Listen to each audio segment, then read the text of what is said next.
সুপ্রিয় শিক্ষার্থীবৃন্দ, আসসালামু আলাইকুম। সরকারি হরগাঁও কলেজের অনলাইন ক্লাসের পক্ষ থেকে বিবিএস অর্থাৎ ডিগ্রি প্রথম বর্ষের সকল শিক্ষার্থীদের জানাই শুভেচ্ছা।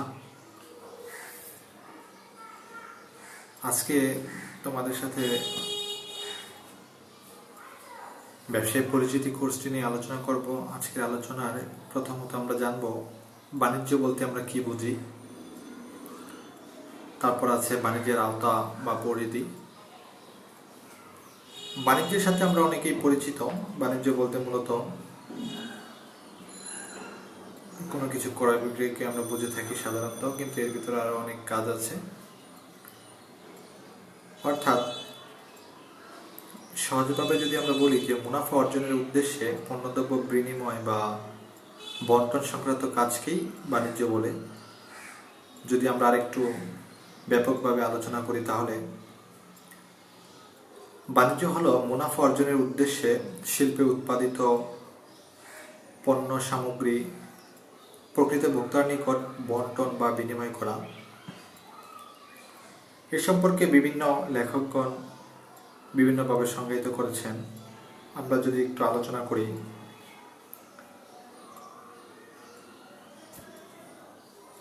এখানে আছে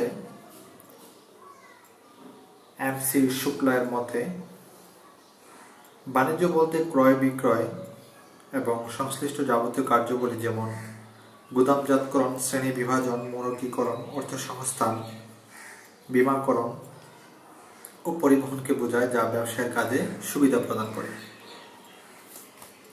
আমরা এখন জানবো বাণিজ্যের আওতা বা পরিধি সম্পর্কে। ব্যবসায়ের একটা গুরুত্বপূর্ণ শাখা হলো বাণিজ্য, যা কাঁচামালকে শিল্প প্রতিষ্ঠানে পৌঁছায় এবং উৎপাদিত পণ্য সামগ্রী ভোক্তার নিকট বিক্রয় করা হয়। সেসব প্রক্রিয়ার সমষ্টিকেই কি বলে? বাণিজ্য বলে। বাণিজ্যকে বিভিন্নভাবে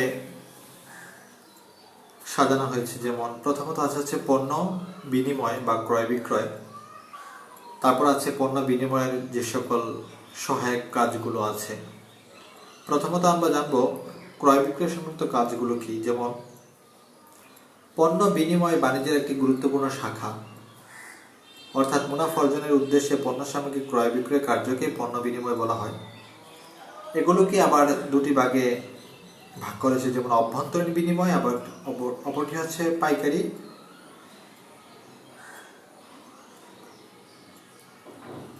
পাইকারি আছে এবং খুচরা আছে, এবং এর ভিতরে আরো কিছু আছে। প্রথমত আমরা জানবো অভ্যন্তরীণ বিনিময় জিনিসটা কি। কোন দেশের অভ্যন্তরে অর্থাৎ ভৌগোলিক সীমানার মধ্যে ক্রয় বিক্রয় কার্য সম্পন্ন হলে তাকেই মূলত অভ্যন্তরীণ বিনিময় বলা হয়। সেখানে আবার পাইকারি এবং খুচরা দুটি ভাগে ভাগ করা হয়েছে। অর্থাৎ উৎপাদনকারী বা আমদানিকারক তাদের প্রতিনিধির নিকট থেকে একত্রে অধিক পরিমাণে পণ্যদ্রব্য ক্রয় বিক্রয় করে বা অধিক হারে ক্রয় বিক্রয় করা এবং তা চাহিদা অনুযায়ী খুচরা ব্যবসায়ী বা বিক্রেতার নিকট বিক্রয় করাকে মূলত পাইকারি ব্যবসায় বলা হয় বা পাইকারি বিনিময় বলা হয়। তারপর আছে খুচরা ব্যবসায় কি। পাইকারি বা আমদানিকারীর নিকট থেকে একত্রে অধিক পরিমাণে পণ্যদ্রব্য ক্রয় করে তা চাহিদা অনুযায়ী চূড়ান্ত ভোক্তার নিকট বিক্রয় করাকে মূলত খুচরা ব্যবসায় বলা হয়। তারপর আছে বৈদেশিক বিনিময় জিনিসটা কি। বৈদেশিক বিনিময় জিনিসটা হচ্ছে অভ্যন্তরীণ বিনিময়ের একটু ভিন্ন। যেমন একটি দেশের সাথে অন্য একটি দেশের বা দুটি দেশের মধ্যে যখন কোনো দ্রব্য ক্রয় বিক্রয় কার্য সংগঠিত হয় তখন তাকে বৈদেশিক বিনিময় বলা হয়। এটা হচ্ছে অভ্যন্তরীণের বিপরীত। অভ্যন্তরীণের যেমন একটি দেশের সাথেই মূলত ব্যবসায়িক বা ক্রয় বিক্রয় সংগঠিত হয়, আর বাণিজ্যিক ক্ষেত্রে বা বৈদেশিক ক্ষেত্রে অপর একটি দেশের সাথে পণ্যদ্রব্য সংগঠিত হয়। সেখানে আবার তিন ধরনের বাণিজ্য সংগঠিত। একটা হচ্ছে আমদানি, অপরটি হচ্ছে রপ্তানি, আবার আরেকটি হচ্ছে পুনরপ্তানি। আমদানি জিনিসটা কি, অর্থাৎ বিদেশ থেকে পণ্যদ্রব্য ক্রয় করে দেশে বিক্রয় করাকে মূলত আমদানি বলা হয়। সাধারণত দেশে যেসব পণ্যদ্রব্যের ঘাটতি থাকে, অর্থাৎ যে সকল পণ্যদ্রব্য দেশে চাহিদার তুলনায় খুবই কম, সে সকল পণ্যদ্রব্যগুলোকেই কি করা হয়, বাইরের দেশ থেকে আমদানি করা হয়। তারপর হচ্ছে রপ্তানি, অর্থাৎ বাণিজ্যিক ভিত্তিতে বিদেশে কোনো পণ্যদ্রব্য সরবরাহ করা হলে বা বিদেশি কোনো ব্যবসায়ীর নিকট পণ্যদ্রব্য বিক্রয় করা হলে তাকে মূলত রপ্তানি বলা হয়। সাধারণত একটি দেশের উদ্ধৃত কোনো পণ্যদ্রব্যই কি করা হয়, বাইরের দেশে রপ্তানি করা হয়। তারপর হচ্ছে পুনঃরপ্তানি, অর্থাৎ বিদেশ থেকে পণ্যদ্রব্য ক্রয় করে তা পুনরায় অন্য একটি দেশে রপ্তানি করা হলে তাকে পুনঃরপ্তানি বলা হয়। অর্থাৎ কোনো দেশে পণ্যদ্রব্য ক্রয় করা হয় এবং তা পুনরায় আবার কি করা হয়, রপ্তানি করা হয়, তাকেই মূলত পুনঃরপ্তানি বলা হয়। তারপর হচ্ছে পণ্য বিনিময়ের সহায়ক কাজগুলো কি। যদি আমরা বলি যে অভ্যন্তরীণ বা বৈদেশিক পণ্য বিনিময় বা ক্রয় বিক্রয় কার্য সুষ্ঠুভাবে সম্পাদনের ক্ষেত্রে বেশ কিছু প্রতিবন্ধকতা বা সমস্যা দেখা দেয়। এই সকল সমস্যার সমাধান বা প্রতিবন্ধকতা দূর করার জন্য কিছু সহায়ক কার্যাবলী রয়েছে, সেগুলো সম্পাদন করতে হয়। এগুলোকে সাধারণত পণ্যদ্রব্য ক্রয় বিক্রয় বা সহায়ক কাজ বলা হয়। যেমন প্রথমত আছে পরিবহন, অর্থাৎ উৎপাদন স্তর হতে ভোগস্থলে পণ্যদ্রব্য প্রেরণের জন্য যে সকল মাধ্যম ব্যবহৃত হয় তাকেই মূলত পরিবহন বলা হয়। যেমন উৎপাদনকারী বা ভোগকারীর মধ্যে অবস্থানরত যে সকল দূরত্ব পণ্যদ্রব্য বিনিময়ে বাধা সৃষ্টি করে, পরিবহন পণ্য বন্টনের এই স্থানগত বাধা কি করে, দূর করে। তারপর হচ্ছে গুদামজাতকরণ, পণ্যদ্রব্য উৎপাদনের পর হতে ভোগের পূর্ব পর্যন্ত বিভিন্ন পর্যায়ে তা কি করা হয়, সংরক্ষণের ব্যবস্থা করা হয়। গুদামজাতকরণ পণ্যদ্রব্যকে উৎপাদনের সময় থেকে ভোগের সময় পর্যন্ত ধরে রেখে পণ্য বন্টন প্রক্রিয়ার সময় বা কালগত অসুবিধা দূর করে থাকে। বিজ্ঞাপন ও প্রচার, তারপরে হচ্ছে যদি আমরা বলি যে ব্যাংকিং কাজটা কি, অর্থাৎ অর্থ ব্যবস্থায় বা অর্থ ব্যবসায় বাণিজ্যের একটি গুরুত্বপূর্ণ খুবই উপাদান।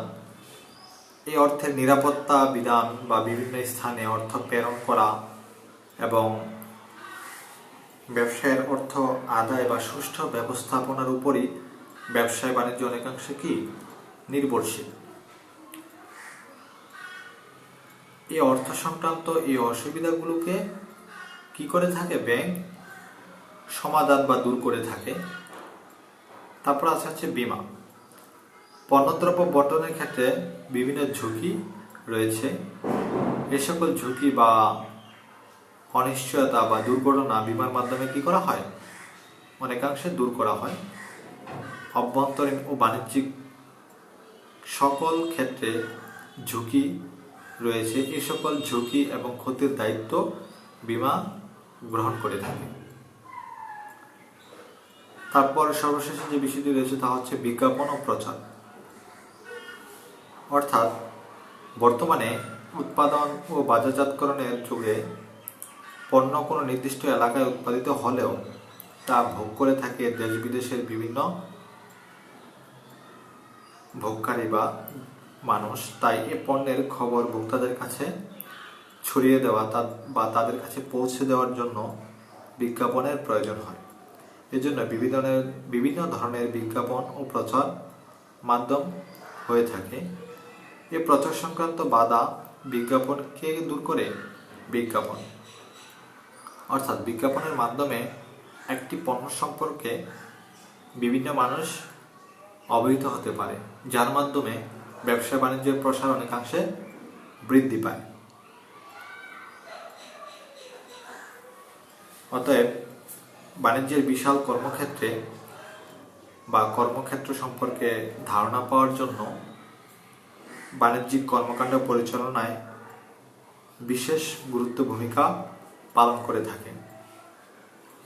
এ ছিল আমাদের আজকের আলোচনার বিষয়বস্তু। আমরা পরবর্তী কোনো ক্লাসে অন্য কোনো বিষয় নিয়ে আলোচনা করব। সে পর্যন্ত আমরা সকলেই ভালো থাকি, আমরা সুস্থ থাকি।